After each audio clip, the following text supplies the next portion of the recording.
हाँ तो students, electrostatics के हिंदी मीडियम के ऑब्जेक्टिव के एपिसोड नंबर 2 में हम लोग देखेंगे क्वेश्चन नंबर 10।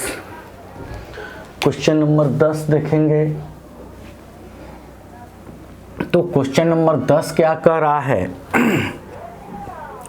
25 वाट 220 वोल्ट। क्या कह रहा है? 25 वाट 220 वोल्ट तथा 100 वाट और 220 वोल्ट 20 वोल्ट के दो बल्बों में से प्रतिरोध ज़्यादा होगा।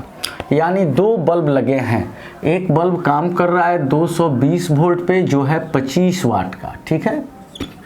एक बल्ब जो है वो 25 वाट पावर का है और ये 220 वोल्ट पे काम कर रहा है, और एक बल्ब जो है वो है 100 वाट का और वो भी काम कर रहा है 220 वोल्ट पे। तो इसका हम लोग P1 ले लेते हैं। P1 इक्वल टू कितना? 25 वाट, और इसको मान लेते हैं P2 इक्वल टू, और इसका V1 क्या मान लेते हैं? 220 वोल्ट, और इसका P2 क्या है? तो इसका है 100 वाट पावर है, और इसका जो वोल्टेज है V2 वो भी है 220 वोल्ट ही। तो ऑलरेडी हम लोग जानते हैं कि पावर जो होता है, तो पावर का आप जानते हैं कि वर्क जो होता है वो heat energy H equal to I square RT और P इक्वल टू W/T यानी I स्क्वायर RT/T यानी I स्क्वायर R। अगर ऊपर अगर R से गुना कर दें तो नीचे भी भाग देना पड़ेगा, तो IR इक्वल टू V, तो V का स्क्वायर बाई R। तो यहाँ हम लोग क्या ले सकते हैं? यहाँ लिख सकते हैं P1 equal to V1 square by R1 and P2 equal to V2 square by R2। अब ये इसको 1 मान लेते हैं, इसको 2 मान लेते हैं, और फिर इनको डिवाइड करके देखते हैं। यहाँ P1 बाई P2 तो क्या हो जाएगा? V1 स्क्वायर बाई R1, और ये R2 ऊपर चला जाएगा V2 स्क्वायर। अब V2 स्क्वायर और V1 स्क्वायर कैंसिल हो जाएंगे क्योंकि V1 और V2 बराबर हैं। तो क्या बचेगा? तो बचेगा R2 बाई R1, और R2 बाई R1 25। P1 कितना है? 25 वाट का, और P2 कितना का है? तो 100 वाट का, और ये R2 बाई R1 यानी 1/4। यानी अगर इसको उल्टा कर दें तो R1 by R2 equal to क्या हो जाएगा? 4/1। यानी आप देख रहे हैं कि R1 जो है वो बड़ा है और R2 छोटा है, क्योंकि इस इक्वेशन को आप कैसे लिख सकते हैं? इसको लिख सकते हैं, अगर यहाँ R1 को रोक देते हैं तो यहाँ R1 को रोकने पर क्या मिलता है? 4R2। यानी R1 जो है वो R2 का 4 गुना ज़्यादा है। यानी कौन बड़ा है? तो R1 बड़ा है R2 से। तो R1 किसका है? पावर P1 का है। तो P1 पावर वाले बल्ब का जो रेसिस्टेंस है वो जो है वो उसका ज़्यादा है।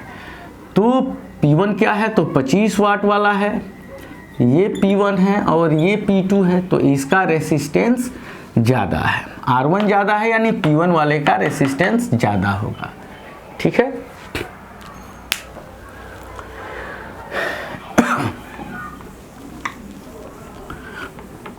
अब अगले नंबर में देखते हैं। 11 नंबर क्वेश्चन है कि अनुपात 3:4 के दो प्रतिरोध समानांतर क्रम में जुड़े हैं। यानी दो प्रतिरोध हैं और ये कैसे जुड़े हैं? तो ये समानांतर क्रम में जुड़े हुए हैं, ये समानांतर क्रम में जुड़े हुए हैं। तो इनसे उत्पन्न ऊष्मा के परिमाणों का अनुपात होगा। तो ये जो R1 बाई R2 दिया हुआ है वो दिया हुआ है 3/4, ठीक है। तो एक R1 है और एक R2 है, और जब ये समानांतर क्रम में जुड़े हुए हैं तो दोनों का विभव कितना होगा? जितना विभव इस सेल के कारण इनके बीच में होगा उतना ही विभव जो है इसका भी होगा, क्योंकि दोनों प्रतिरोध क्या है, समानांतर क्रम में है, तो विभव तो इनका बराबर होगा। तो अगर उष्मा की बात करें H, तो वही तो W है I स्क्वायर RT, और अगर पावर की बात करें दोनों प्रतिरोधों में समान समय तक धारा प्रवाहित होगी तो TT कैंसिल होगा, तो ये भी I स्क्वायर R के रूप में आ जाएगा। तो उसको हम लोग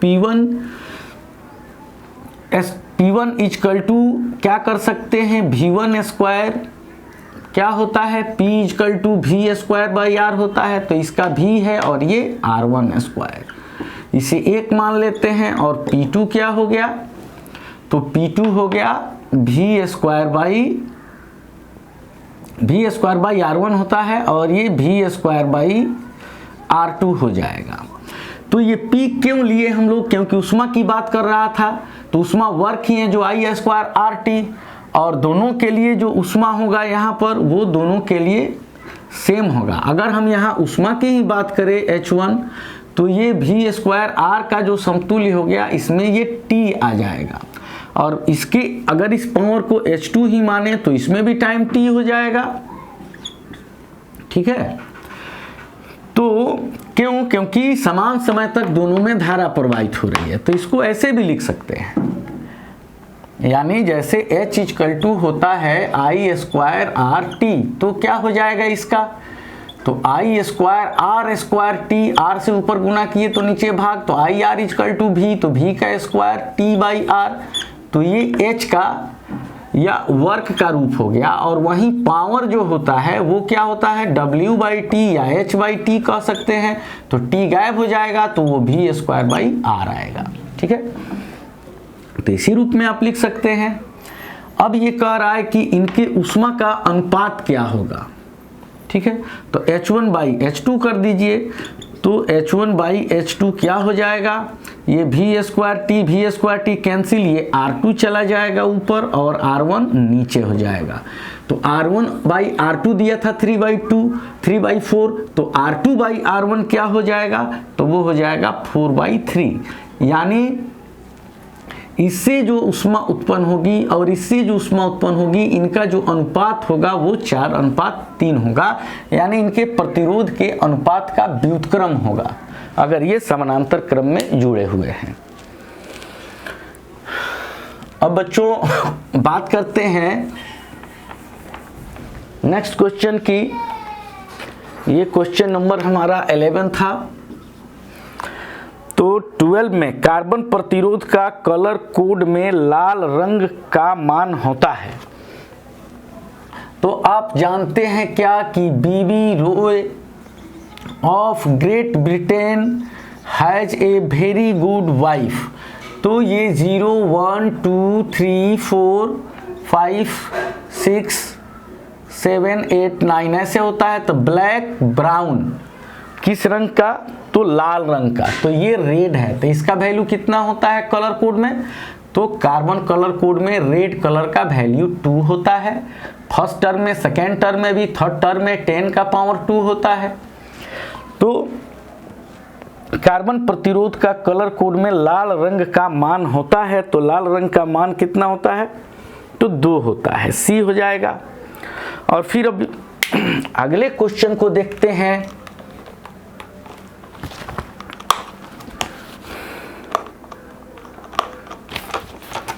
और अगले क्वेश्चन में ये आपका आधारित है किस पर, तो किरचॉफ के पहले नियम पर ये आधारित है। इसमें एक धारा लूप दिया गया है, तो किरचॉफ का जो जंक्शन लॉ है उस पर ये आधारित क्वेश्चन है।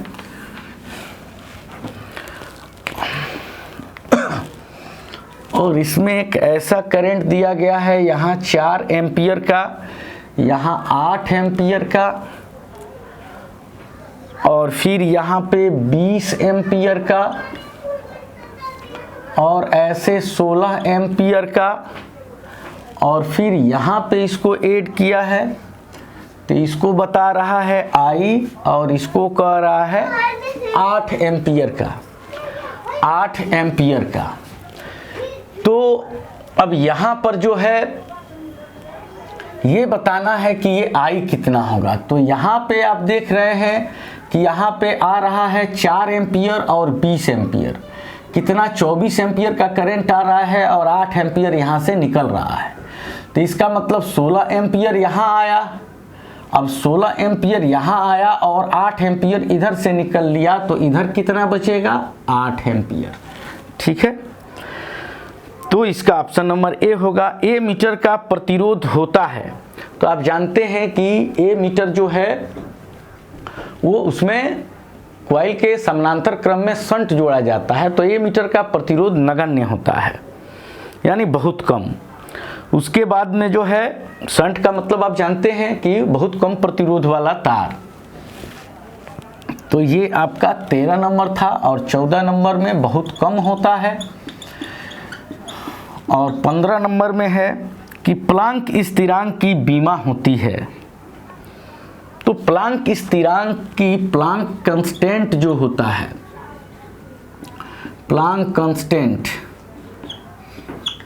अब इसको आप देख सकते हैं यहाँ से, क्योंकि E इक्वल टू क्या होता है? h न्यू फोटोन एनर्जी, और ये h क्या है? प्लांक कांस्टेंट है। तो h को यहाँ पे आपने रोक लिया, तो ये बच गया E बाई न्यू बच गया। और E क्या है? तो E तो एनर्जी है, एनर्जी यानी कार्य यानी बल गुना विस्थापन। तो mL2T-2 कार्य का बीमा, और बाई फ्रीक्वेंसी, और बाई फ्रीक्वेंसी जो होता है वो 1/T होता है। तो ये ऊपर चला जाएगा, तो ये ऊपर चला जाएगा तो क्या होगा? mL2 और ये ऊपर T जाएगा तो +1 में आएगा, तो T-1 इक्वल टू H, यानी प्लांक कांस्टेंट की जो बीमा होगी वो क्या होगी? वो प्लांक कांस्टेंट की बीमा होगी mL2T-1। क्या? mL2T-1 इसकी बीमा हो जाएगी। ठीक है, अब बात करते हैं 16 नंबर की। तो ये क्या होता है? जूल सेकेंड होता है। अब आदर्श ए मीटर का प्रतिरोध होता है तो वही 0। आदर्श ए मीटर, आइडियल ए मीटर की बात करें तो बिल्कुल प्रतिरोध नहीं होना चाहिए उस ए मीटर में। और 17 नंबर क्वेश्चन क्या है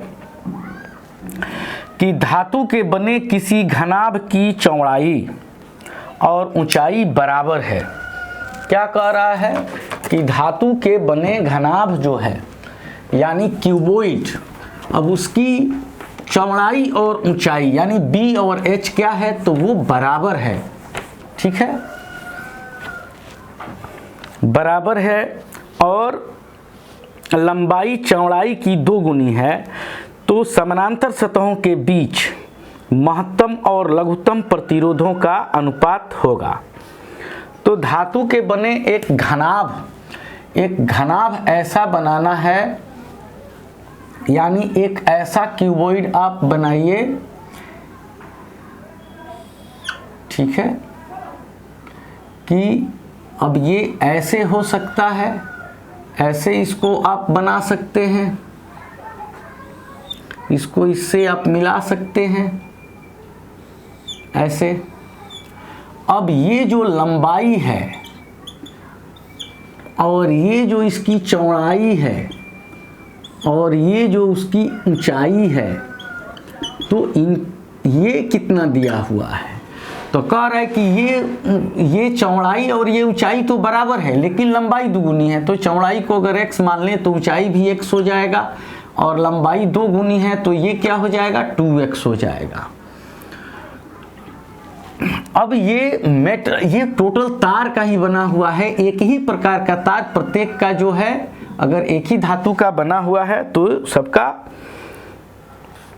जो बराबर होगा, ये आपको क्या कहते हैं? रो, ये इक्वल होगा, यानी कि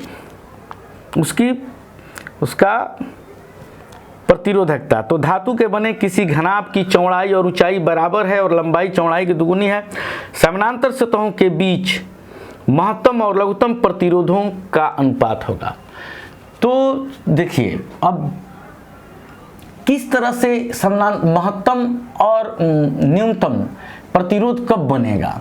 तो अगर हम इस भाग की बात करें, इस A की और फिर इस सिरे B की बात करें, तो सिरे A एवं B के बीच का प्रतिरोध क्या होगा। सिरे A तथा B के बीच का प्रतिरोध, तो ये प्रतिरोध क्या होगा। तो आप जानते हैं कि रो इक्वल टू क्या होता है, RA बाई एल। तो R इक्वल टू क्या हो जाएगा, रो एल बाई ए। तो ये RAB लिख सकते हैं, A फलक और B फलक के बीच का रेसिस्टेंस। तो ये क्या लिख सकते हैं, यहाँ लिख सकते हैं रो और L के जगह पर इसकी जो लंबाई है, ये जो फलक है इसकी लंबाई कितनी है, तो 2x है। इसकी लंबाई जो है वो कितनी है, तो 2x है, ठीक है। और फिर इसके चौड़ाई और इसका क्षेत्रफल एरिया, तो एरिया इसका कितना होगा, तो ये x और ये फिर x, लंबाई गुना चौड़ाई यानी x स्क्वायर हो जाएगा। और ये इक्वेशन 1 हो जाएगा। और फिर एक सिरे ये ले लेते हैं, एक सिरा ये ले लेते हैं, कौन वाला, ये ले लेते हैं C, और फिर इसके ठीक सामने वाला जो ये सिरा है ये ले लेते हैं D। तो सिरे C तथा D के बीच का प्रतिरोध क्या हो जाएगा, RCD, तो वो भी हो जाएगा रो L। तो अगर इसकी लंबाई की बात करें तो ये ऊंचाई के बराबर है तो x हो जाएगा। और इसके एरिया की बात करें तो ये लंबाई 2L और चौड़ाई x, तो इसका एरिया हो जाएगा x इंटू 2x यानी 2x स्क्वायर। लंबाई 2x चौड़ाई x, तो ये इसका एरिया हो जाएगा। तो ये जो हो जाएगा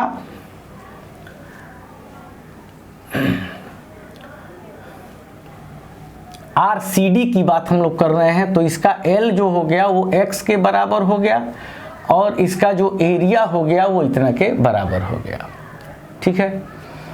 अब अगर बात करें हम लोग, एक और फिगर बनाना होगा, जैसे कि अब ऊपर और नीचे वाला, तो फिर इस साइड वाला और इस साइड वाला, तो उसके बीच का क्या होगा। तो अब इसको ऐसे आप बना सकते हैं, उसको आप जो है ऐसे आप इसको दिखा सकते हैं, ऐसे। अब ये सामने वाले की बात हो रही है, ये सामने वाले सतह की, और ये एक ठीक इसके पीछे वाले सतह की। तो इसका भी, इसका अगर इसको माने E ओवर F, तो EF कितना होगा, तो REF कितना होगा। तो अगर इसका रो माने और तो इसकी लंबाई यहाँ से उधर कितनी होगी, तो x के बराबर होगी। और फिर इसका क्षेत्रफल कितना होगा, तो क्षेत्रफल तो वही होगा 2x और x यानी 2x स्क्वायर। तो आप क्या देख रहे हैं, आप देख रहे हैं कि RCD और REF बराबर हैं rho x by 2x square, rho x by 2x square. और यहाँ सिर्फ रो x है, नीचे 2 से भाग लग गया है, और यहाँ पे 2 गुना है रो x बाई x स्क्वायर, एक तो 2 नहीं है और 2 यानी 4 गुना ज़्यादा हो रहा है, ठीक है। तो इसको आप ऐसे भी लिख सकते हैं शॉर्ट फॉर्म में, x को x से कैंसिल कर दिए तो 2 और रो बाई x, और इसका क्या हो गया, इसको लिख सकते हैं x कैंसिल करके रो बाई 2x, और इसका भी x कैंसिल करके लिख सकते हैं रो बाई 2x। तो देखिए रो में 2 से भाग किया गया, रो बाई x तो यहाँ भी है, और दोनों ये क्या है, आधा है और ये 2 गुना है, यानी ये रेसिस्टेंस ज़्यादा है। तो R maximum by R minimum की अगर बात करें तो R मैक्सिमम रेसिस्टेंस कितना हो जाएगा, ये हो जाएगा, यानी 2 रो बाई x हो जाएगा, और R मिनिमम क्या हो जाएगा, तो रो बाई 2x हो जाएगा। तो ये और ये कैंसिल हो जाएंगे, और ये 4 यानी 4/1 ये रेशियो आपका बनेगा, यानी बी नंबर ऑप्शन सही होगा। और अब अगर अगले क्वेश्चन की बात करें, 18 नंबर क्वेश्चन की बात करें, तो इस क्वेश्चन में एक चालक में 3.2 की धारा प्रवाहित हो रही है। यानी यहाँ इसमें मान लिया गया है कि धारा जो है वो 3.2 एम्पियर प्रवाहित हो रही है।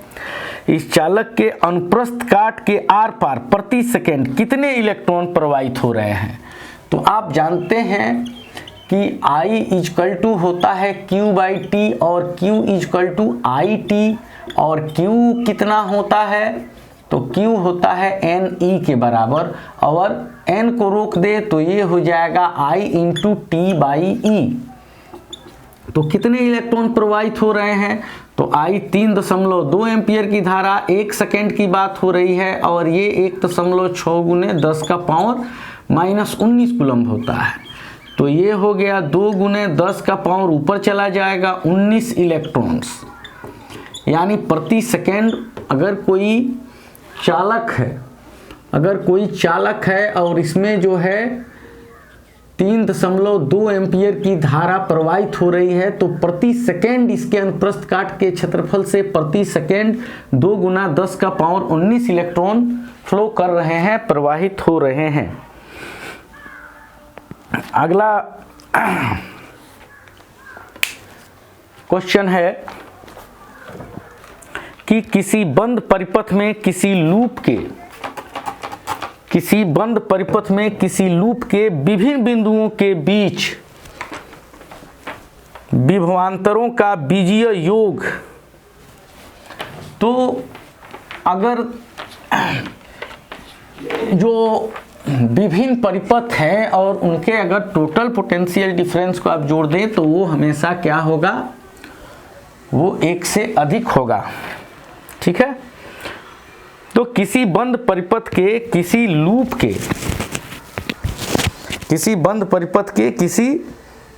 लूप के विभिन्न बिंदुओं के बीच विभवांतरों का बीजीय योग 0 से अधिक होता है। ठीक है, किलोवाट घंटा, तो किलोवाट घंटा आप जानते हैं कि किसका मात्रक है, तो ऊर्जा का मात्रक है। 20 नंबर किलोवाट आवर। ठीक है, तो आप जानते हैं कि P इजकल टू W/T और W इजकल टू क्या होता है, PT। तो P क्या होता है, वाट इसका मात्रक होता है शक्ति का, या किलोवाट होता है, और टाइम का मात्रक सेकेंड या आवर हो सकता है। तो वर्क क्या है, वर्क एनर्जी ही है, यानी ऊर्जा ही है। तो किलोवाट घंटा ऊर्जा का मात्रक होता है। स्वस्थ मनुष्य के शरीर का विद्युत प्रतिरोध होता है, तो स्वस्थ मनुष्य के शरीर का विद्युत प्रतिरोध 50,000 ओम मान सकते हैं, क्योंकि अब अलग अलग साइज का व्यक्ति है तो अलग अलग उसका रेसिस्टेंस हो सकता है। अगर 22 नंबर क्वेश्चन की बात करें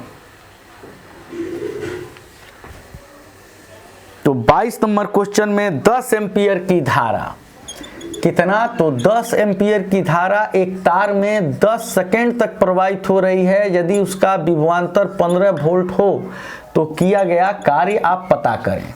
तो आप कार्य तो जानते ही हैं कि कहाँ से आता है, तो from V is equal to W/Q, तो W इजकल टू VQ।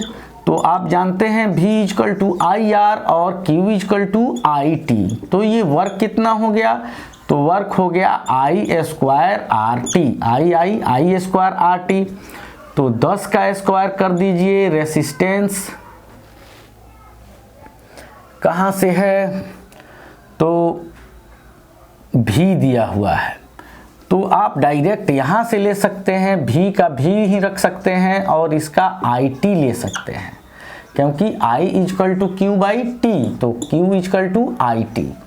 तो V कितना है, तो 15 वोल्ट, I कितना है, तो 10 एम्पियर, टाइम कितना है, तो 10 सेकेंड। तो कितना कार्य हुआ, तो कार्य हुआ 1500 जूल का। तो किधर गया, 1500 जूल का।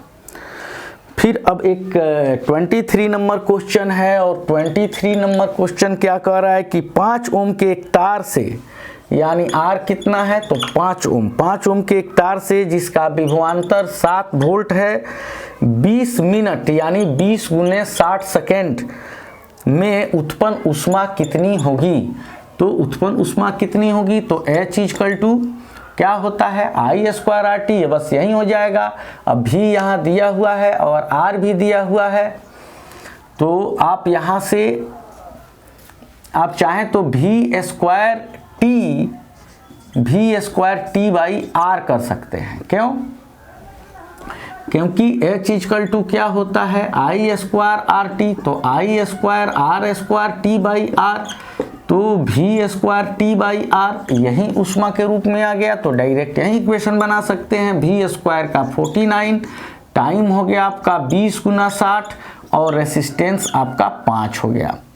तो 5 से कितना हो गया 12, तो 49 से 12 दूनी 24, 240 में आप गुना करके देख सकते हैं। 24 में 49 से, तो ये कितना हुआ, ये हुआ 11760। तो कितना हुआ भाई, 5 ओम प्रतिरोध के एक तार से जिसका प्रतिरोध 7 वोल्ट है, तो 20 मिनट तक धारा प्रवाहित होती है, तो उसमें उत्पन्न ऊष्मा, तो उसको ऐसे भी लिख सकते हैं 49 इंटू, तो ये 98, ठीक है। तो V स्क्वायर 7 सतह 49 और ये आपका टाइम हो गया 20 गुने 60 और यहाँ रेसिस्टेंस हो गया, तो 5 से 12 25 60, 240 में 49 से गुना कर दिए और ये तो ठीक ही है।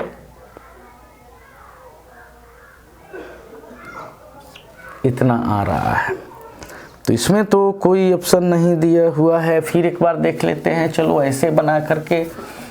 तो अगर V equal to I R की बात करें तो I इक्वल टू क्या हो जाएगा, I equal to V by R हो जाएगा, यानी V बाई R यानी 7/5 हो जाएगा, ठीक है। तो अगर इसको H equal to I square RT की बात करें तो ये हो जाएगा 7 सतह 49 बटा 50 25 और R हो गया 5 और टाइम हो गया 20 गुना 60, ठीक है। तो 50 25 5 चौका 20, तो फिर 49 चौका 6 चौका 24, 49 गुने 240, इसको आप ऐड कर देंगे, इतना जूल हो जाएगा, ठीक है। अब अगले एपिसोड में देखेंगे हम लोग आगे कुछ और न्यूमेरिकल्स को।